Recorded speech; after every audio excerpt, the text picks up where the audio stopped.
بسم اللہ الرحمن الرحیم فَإِنْ قَالُوا فَقَدْ رَوَاهُ عَنْ عُرْوَةَ أَيْضًا غَيْرُ الزُّهْرِي وَغَيْرُ هِشَامٍ۔ گفتگو چل رہی تھی جو حدیث بسرا تھی اس کی سند پہ نا کہ صاحب ہشام کا بھی مسئلہ ہے، امام زہری کا بھی مسئلہ ہے، تو چلو اگر وہ یہ کہیں کہ اس حدیث کو امام زہری کے علاوہ اور ہشام کے علاوہ بھی روایت کیا ہے لوگوں نے، فذکروا فی ذلک ما حدثنا محمد بن الحجاج، تو اپنی دلیل میں وہ یہ روایت پیش کریں، یہ سند کیا؟ حدثنا محمد بن الحجاج وربیع المؤذن قال حدثنا اسد قال حدثنا ابن لہیہ، یہ قاضی تھے ابن لہیہ لیکن یہ متکلم فی راوی ہیں ان کے نزدیک۔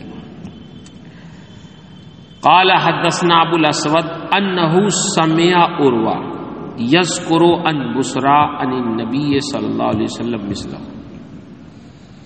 اب دیکھیے عروہ سے کس نے سنا؟ امام زہری نہیں ہے یہاں، بولیے، نہ ہشام ابن عروہ ہیں، کون ہے؟ ابو الاسود ہے نا۔ تو چلیے ہشام کی سماعت نہیں ثابت تھی ہے نا، امام زہری اور ان کے درمیان واسطہ تھا، تو اب تو امام زہری بھی نکل گئے، ہشام بھی نکل گئے، ابو الاسود آئے، تو اب تو سند میں کوئی کلام نہیں ہونا چاہیے۔ تو کہتے ہیں قیل لہم کیف تحتجون فی ھذا بابن لہیہ وَأَنْتُمْ لَا تَجْعَلُونَ حُجَّةً لِخَصْمِكُمْ فِي مَا يَحْتَجُّ بِهِ عَلَيْكُمْ۔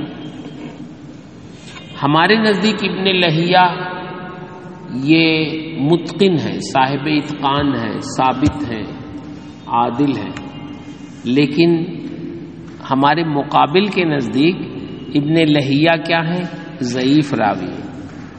تو کہتے ہیں آپ کی اس بیان کی ہوئی سند میں تو ابن لہیہ ہے نا، اور ابن لہیہ کے ذریعے آپ کیسے دلیل پیش کریں گے؟ وَأَنْتُمْ لَا تَجْعَلُونَهُ حُجَّةً، ان کو تم دلیل اپنے مقابل کے لیے نہیں بناتے ہو، فیما يَحْتَجُّ بِهِ عَلَيْكُمْ، مقابل جب ان کے ذریعے تمہارے خلاف دلیل پیش کرتے ہیں، جب تمہارا مقابل کوئی دلیل پیش کرتا ہے جس کی سند میں ابن لہیہ ہوتے ہیں تو کہتے ہو کہ وہ کمزور راوی، تم نہیں مانتے ان کی سند، اور جب آپ کو اپنے مقابل کے خلاف دلیل پیش کرنا ہوتا ہے تو ابن لہیہ والی سند پیش کرتے ہو، تو کیسے وہ مانے گا؟ ہمارے نزدیک تو نہیں ہے، صحیح ہے، لیکن تمہارے نزدیک نہیں ہے تو تم کیوں پیش کرتے ہو؟ یہ کہتے ہیں وَلَمْ أُرِدْ بِشَيْءٍ مِّن ذَلِكَ الطَّعْنَ عَلَىٰ عَبْدِ اللَّهِ بِنْ أَبِي بَكْرَ وَلَا عَلَىٰ ابن لہیہ وَلَا عَلَىٰ غَيْرِهِمْ۔ کہتے ہیں ہمارا مقصود اس سے عبداللہ بن ابی بکر پر یا ابن لہیہ پر یا ان کے علاوہ پر طعن مقصود نہیں ہے، لیکن آپ کے نزدیک یہ لوگ متکلم فی ہیں تو آپ کو تو ان کی سند نہیں بیان کرنا چاہیے۔ وَلَٰكِنِّي أَرَدتُّ بَيَانَ ظُلْمِ الْخَصْمِ، لیکن میں نے مقابل کے ظلم کو بیان کرنا چاہا کہ یہ مقابل کا ہمارے ظلم ہے کہ جن لوگوں کو وہ دلیل دوسرا کوئی ان کا نام لے تو وہ نہیں مانتے، تو انہی لوگوں کی سند سے وہ ہمارے خلاف دلیل پیش کرتے ہیں، ہم کیوں مان لیں گے بھائی؟ یہ آپ کے نزدیک تو مسلم نہیں۔ فثبت وہاؤ حدیث الزہری بالذی دخل بینہ وبین عروہ ووہاؤ حدیث الزہری ایضاً وہشام بالذی بین عروہ وبسرا۔ کہتے ہیں تو امام زہری کی حدیث کی کمزوری ثابت ہو گئی اس کے ذریعے سے کہ جو داخل ہوا امام زہری اور عروہ کے درمیان، وہی جو آپ نے پڑھا ابو بکر ہے نا، کہیں عبداللہ بن ابی بکر کہیں ابو بکر ہے نا، تو اس کی وجہ سے کمزوری ہوئی، اور خود حدیث زہری کی بھی کمزوری ہوئی کہ امام زہری نے حذف کر دیا پہلی والی میں، ہے نا، تدلیس سے کام لیا۔ وہ ہشام اور ہشام کی بھی کمزوری جو عروہ اور بصرہ کے درمیان تھے، کیونکہ بتا دیا کہ ہشام نے اپنے باپ سے سنا ہی نہیں تھا، سما ثابت نہیں تھا۔ کہتے ہیں لأن عروہ لم يقبل ذلك، کیونکہ عروہ نے تو اس کو قبول ہی نہیں کیا، ولم یرفع به راسا، اور نہ اس کی طرف کوئی توجہ دی بصرہ کی حدیث کی طرف۔ وقد سقط الحدیث باقل من هذا، اور حدیث تو اس سے کم بھی اگر کوئی عذر ہو تو اس سے ساقط الاعتبار ہو جاتی ہے، اور یہاں تو اضطراب بہت بڑا ہے۔ ابھی بات ختم نہیں ہوئی، کہتے ہیں وَإِنِ احْتَجُّوا فِي ذَلِكَ بِمَا حَدَّثْنَا ابو بکر، اگر وہ دلیل پیش کریں اس بارے میں حدثنا ابو بکرہ والی سند سے، کیا ہے؟ حدثنا ابو بکرہ ما حدثنا ابو داؤد حدثنا ہشام ان یحیی بن ابی کثیر انہ سمع رجلا یحدث فی مسجد رسول اللہ صلی اللہ علیہ وسلم عن عروہ عن عائشہ عن النبی صلی اللہ علیہ وسلم بذلک۔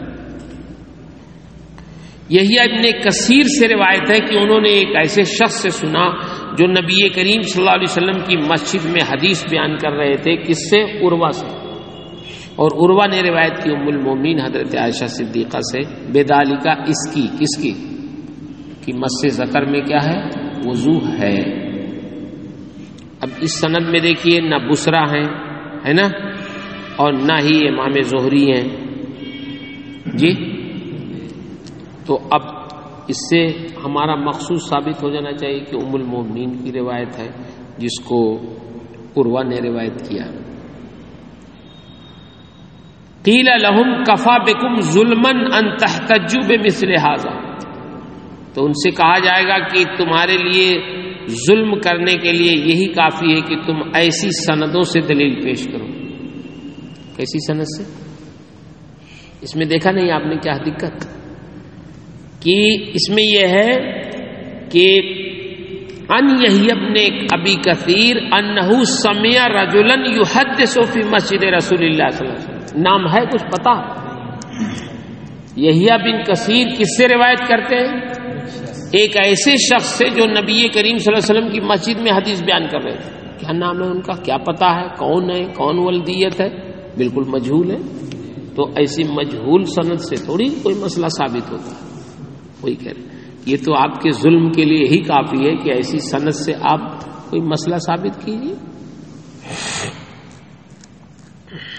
اچھا، وَإِنِ احْتَجُّوا فِي ذَلِكَ بِمَا حَدَّثْنَا علی بن معبد، اور اگر دو دلیل پیش کریں اس بارے میں علی بن معبد کی روایت سے کہ حدثنا علی بن معبد قال حدثنا یعقوب بن ابراہیم بن سعد قال حدثنا ابی ان ابن اسحاق قال حدثنی محمد بن مسلم ابن عبید اللہ بن عبداللہ بن شہاب ان عروہ ابن زبیر ان زید بن خالد قال سمعت رسول اللہ صلی اللہ علیہ وسلم من مس فرجہ فلیتوضا۔ کہتے ہیں اگر اس سند سے پیش کریں، ایک منٹ فون بڑا اہم ہے، مجھے ڈر لگ رہا ہے، اس کو کیسے کریں؟ یہ بند کرنا پڑے گا نا، تب اس کے بعد ہوگا۔ ہاں چلیے، کہاں تک پڑھایا تھا بیٹا؟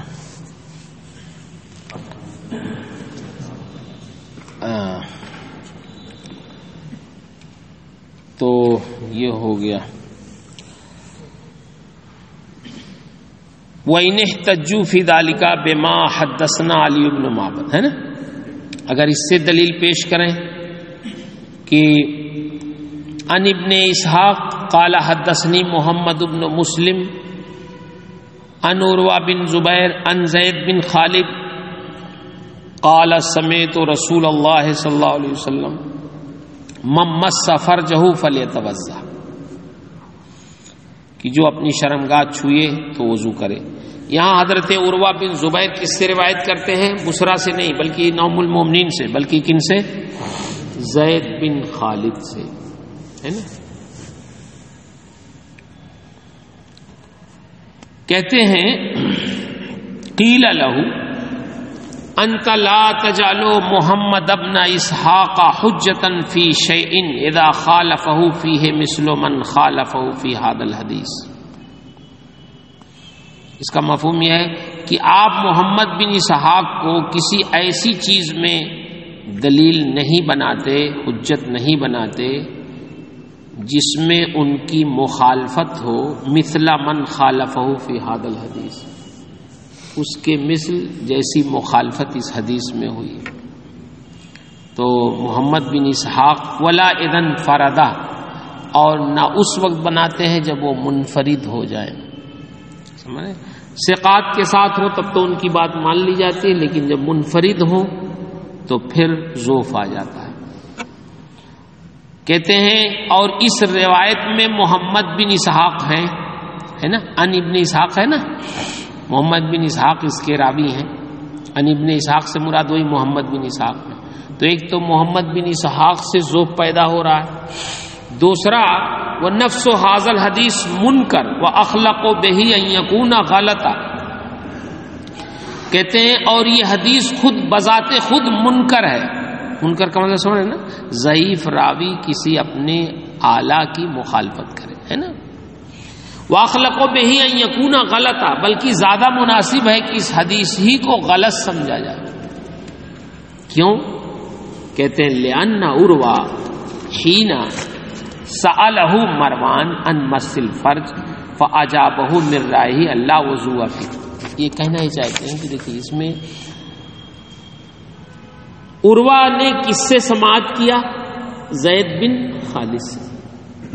کہتے ہیں زید بن خالد کا انتقال ہو چکا تھا جب ملاقات عروہ کی مروان سے ہوئی تھی. تاریخ کے اعتبار سے انہوں نے جوڑ اوڑ کے بتایا. سمجھ میں؟ اچھا، اس کی وجہ کیا ہے کہ تھوڑا اختلاف ہے ان کے تاریخ کے وفات میں. امام طحاوی کا یہ کہنا غلط والا، اس کی لوگوں نے تردید بھی کی ہے شارحین نے، کہ کوئی ضروری نہیں ہے کہ ان کے جب تاریخ وصال میں اختلاف ہے. بعض لوگوں نے مانا ہے کہ 72 ہجری میں انتقال ہوا، بعض لوگوں نے 82 ہجری میں انتقال ہوا. سمجھ رہے ہیں؟ تو اور یہ واقعہ تقریباً 55 ہجری کا ہے. تو کہتے ہیں ممکن ہے کہ جب اس کے بعد تک وہ زندہ رہے تو ان سے سنا ہو یہ حدیث، انہوں نے سننے کا تو امکان ہے. لیکن امام طحاوی یہ کہتے ہیں ان کا یہ نظریہ ہے کہ اس سے پہلے انتقال ہو چکا تھا.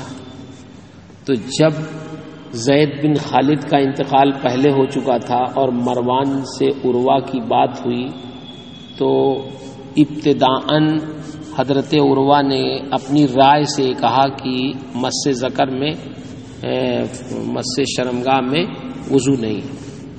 تو پھر اس نے شرطی بھیجا، ہے نا، اس نے کہا کہ بسرا نے مجھ سے یہ بیان کیا ہے کہ ہے وضو.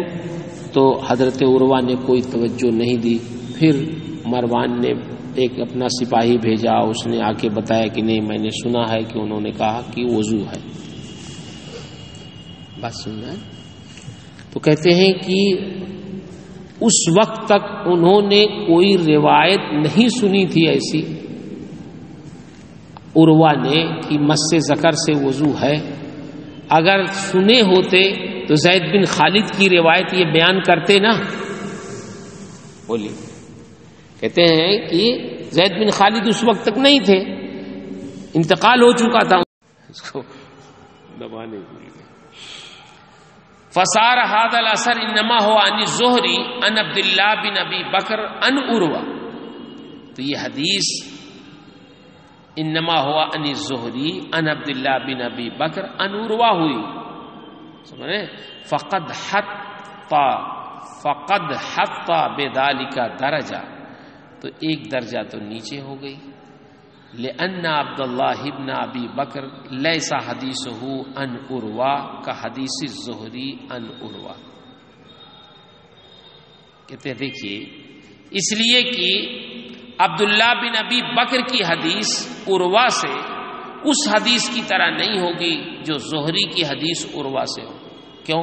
اس لیے کہ زہری بھی پائے کے ہیں اور عروہ بھی پائے کے ہیں، امام المسلمین ہیں، محدثین ہیں.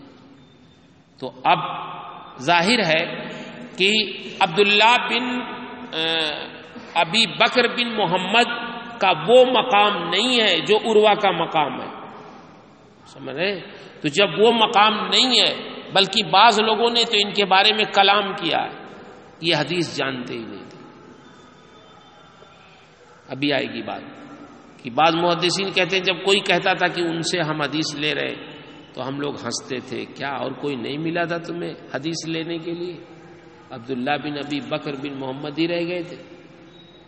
تو کہتے ہیں کہ دیکھیے امام زہری نے حدیث تو لی عبداللہ بن ابی بکر سے، جن کا اہل حدیث میں، اہل حدیث سے مراد محدثین، اہل حدیث کا بھی کوئی فرقہ نہیں رہا. نہیں سمجھے؟ آپ سوچے کہ یہاں اہل حدیث کہاں؟ اہل حدیث کا بھی کوئی فرقہ نہیں رہا ہے نا، یہ غیر مقلد ہے. اہل حدیث جب بولا جاتا ہے تو محدثین مراد ہوتے ہیں.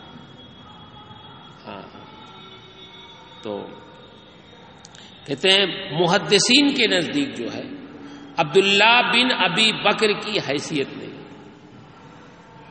کہاں عروہ، کہاں عبداللہ بن ابی بکر. تو ظاہر بات ہے حدیث لی عبداللہ سے اور منسوب کر دی کس کی طرف؟ عروہ کی طرف. تو جو مقام حدیث کا تھا بڑھ گیا اور حقیقت میں ثابت نہیں ہوا، وہ تو گھٹ گئی کہ نہیں، درجہ اس کا گھٹ گیا. وہی کہہ رہے کہتے ہیں اس لیے کہ عبداللہ بن ابی بکر کی حدیث جو عروہ سے ہے وہ امام زہری کی حدیث عن عروہ کی طرح نہیں ہے، اور نہ ہی عبداللہ بن ابی بکر محدثین کے نزدیک اپنی حدیث میں صاحب اتقان ہے. جو درجہ عروہ کا ہے وہ عبداللہ بن ابی بکر کا نہیں ہے. کیسے سمجھ میں آیا؟ خود کہتے ہیں لقد حدثني يحيى بن عثمان قال حدثنا ابن وزیر قال سمعت الشافعی یقول سمعت ابن عیینہ. سفیان بن عیینہ سے امام شافعی فرماتے ہیں میں نے سفیان بن ابن عیینہ سے سنا، جو ناقد حدیث ہیں، حدیث کو پرکھنے والے لوگ ہیں، سنار جیسے ہوتے ہے نا. محدثین میں بھی کچھ محدثین وہ ہیں جو پرکھنے والے ہیں، اس میں ایک سفیان بن عیینہ.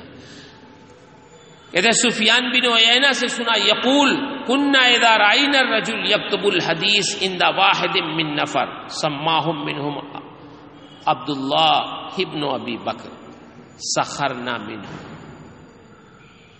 ہے نا. امام شافعی سفیان بن عیینہ کی روایت نقل کرتے ہیں کہ سفیان بن عیینہ کہتے تھے کہ ہم جب دیکھتے تھے کسی آدمی کو کہ وہ چند لوگوں میں سے کسی ایک سے حدیث لکھ رہا ہے، یعنی حدیثیں لے رہا ہے، کئی نام بتائے جو ضعیف لوگ ہیں، سمجھ رہے ہیں، ان میں ایک نام کس کا ہے؟ یہ عبداللہ بن ابی بکر کا ہے. کہتے ہیں ان میں سے ایک نام انہوں نے لیا عبداللہ بن ابی بکر کا، کئی لوگوں کا نام لیا جو ضعیف راوی تھے، کمزور تھے، تو ان میں ان کا بھی نام لیا کہ جب ان میں سے کسی سے کوئی حدیث لیتا سخرنا منہ، تو ہم ان کا مذاق اڑاتے تھے. لأنہم لم یکونوا یعرفون الحدیث، کیونکہ انہیں حدیث کا علم نہیں تھا. تو اب ہمیں ہنسی آتی تھی کہ ایسے لوگوں سے لے رہے ہیں جن کو کوئی علم ہی نہیں. بات سمجھ میں آ رہی؟ کہتے ہیں وانتم فقط تضعفون ما ہوا مثل ھذا بے اقل من کلام مثل ابن عیینہ، اور آپ لوگ تو ابن عیینہ کے کلام سے اقل جیسے کلام سے بھی کسی کو ضعیف قرار دے دیتے ہیں. تو ابن عیینہ جیسے لوگ جب کسی کو ضعیف قرار دیں تب تو بدرجہ اولا اس کو ضعیف ماننا چاہیے. بات سمجھ میں آ رہی؟ تو کہنے کا مطلب یہ ہوا کہ سند کے اعتبار سے یہ حدیث کیا ہو گئی؟ کمزور ہو گئی.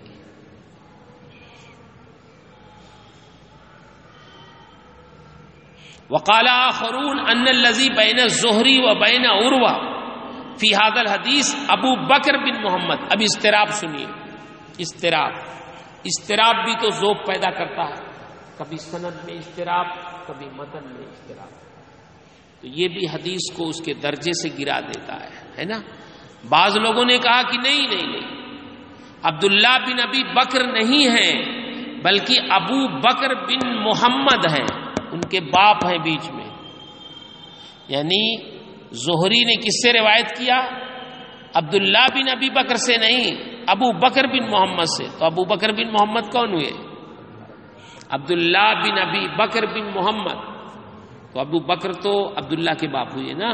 بعض لوگوں نے کہا نہیں، حدیث یوں نہیں ہے، ان الزہری ان عبداللہ ان عروہ نہیں ہے، بلکہ ہے ان الزہری ان ابی بکر بن محمد ان عروہ. تو بیٹے کے بجائے کون ہو گئے شیخ؟ اب زہری کے باپ ہو گئے. وہی کہہ رہے ہیں. دوسرے لوگوں نے کہا کہ زہری اور عروہ کے درمیان اس حدیث میں ابو بکر بن محمد واسطہ ہیں. اب وہ سنیے کیسے پتا چلے گا؟ کہتے اس کی بھی روایت لوگوں نے کی ہے. سلیمان بن شعیب نے اس حدیث کو روایت کیا اس طرح: حدثنا بشر بن بکر قال حدثنی الاوزاعی قال اخبرنی ابن شہاب قال حدثنی ابو بکر بن محمد بن عمرو بن حزم. یہی ہیں ابو بکر بن محمد. شیخ کس کے ہیں؟ ابن شہاب زہری کے. قال حدثنی عروہ ان بسرا بنت صفوان انہا سمعت النبی صلی اللہ علیہ وسلم یقول یتوضأ الرجل من مس الذکر. بات سمجھ میں آئی؟ اس حدیث کے مطابق امام زہری اور عروہ کے درمیان واسطہ کون ہے؟ ابو بکر بن محمد ہے. بات سمجھ میں آ رہی؟ اچھا، تو کہنے کا مطلب یہ ہوا، امام طحاوی کے یہ پیش کرنے کا مطلب یہ ہوا کہ دیکھیے خود اس حدیث کے سند میں اضطراب ہے، لہذا سند کے اعتبار سے بھی یہ حدیث متکلم فی ہو. بات سمجھنا ہے. اور عروہ اور کیا کہتے ہیں مروان کے اعتبار سے بھی، اس کے شرطی کے اعتبار سے بھی یہ بات ہوئی. اب تیسری بات سنیے، تیسرا اعتراض. فَإِنْ قَالُوا فَقَدْ رَوَى هَذَا الْحَدِيثَ أَيْضًا هِشَامُ بْنُ عُرْوَةَ عَنْ أَبِيهِ وَهِشَامٌ فَلَيْسَ مِمَّنْ يُتَكَلَّمُ فِي رِوَایَتِهِ بِالشَّيْءِ. کہتے ہیں چلیے مان لیتے ہیں آپ کی بات، یہ ان کی طرف سے ہے.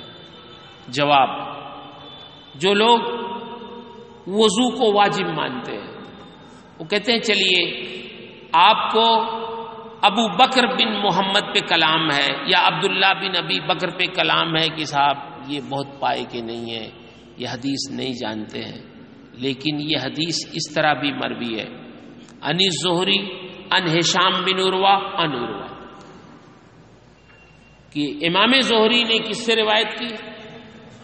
ہشام سے جو عروہ کے بیٹے ہیں. اب اس میں ابو بکر بن محمد نہیں آئے نہ عبداللہ بن ابی بکر آئے، تو اب تو ذوف تو ختم ہو جانا چاہیے. بس سمجھ میں آ رہی؟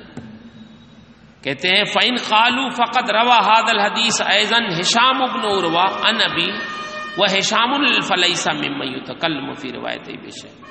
اگر یہ کہیں کہ اس حدیث کو ہشام بن عروہ نے اپنے باپ عروہ سے روایت کیا، بیچ میں ہشام ہے اور ہشام وہ راوی ہے کہ جو اپنی روایت میں کچھ بھی متکلم فی نہیں ہے، ان کے بارے میں کلام نہیں ہے، وہ ثقہ ہے. ثم ذکروا فی ذلک ما حدثنا ابن ابی عمران. پھر اب یہ بتانے کے لیے کہ ہشام نے عروہ سے روایت کی ہے، اب یہ سند ذکر کریں.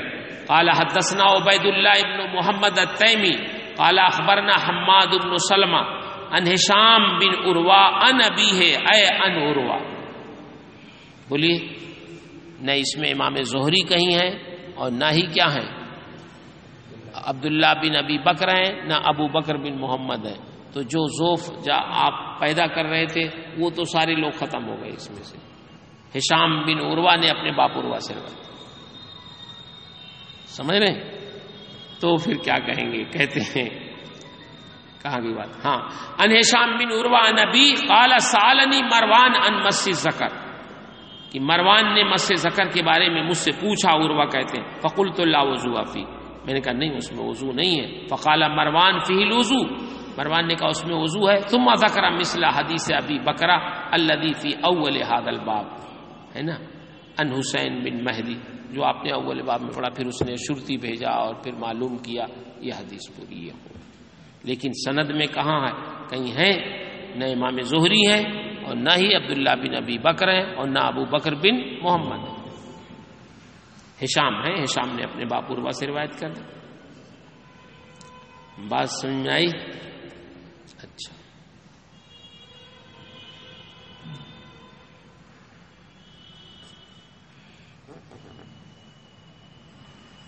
اب سنیے.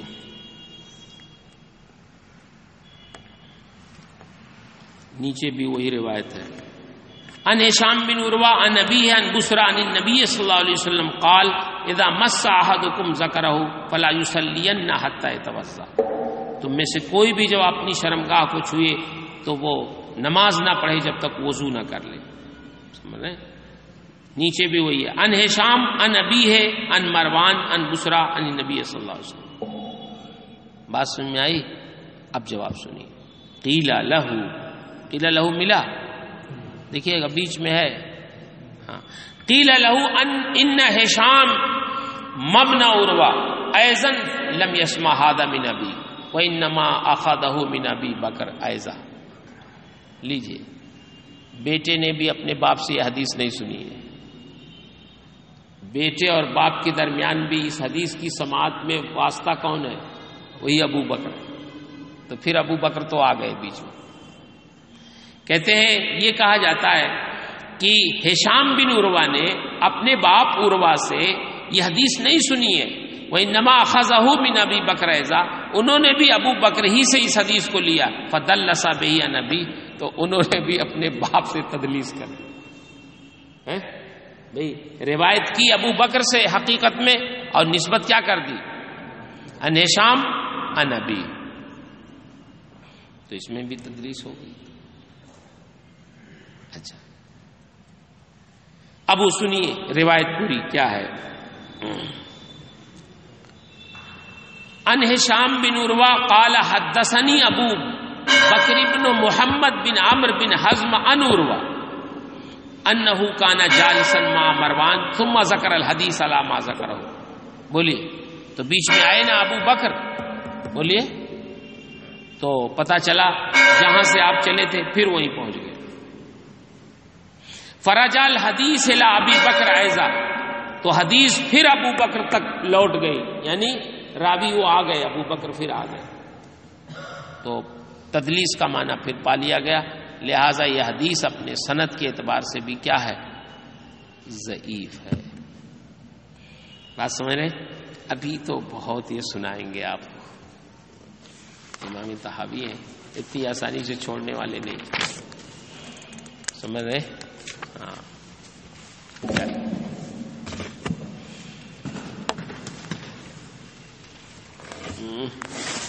اللہ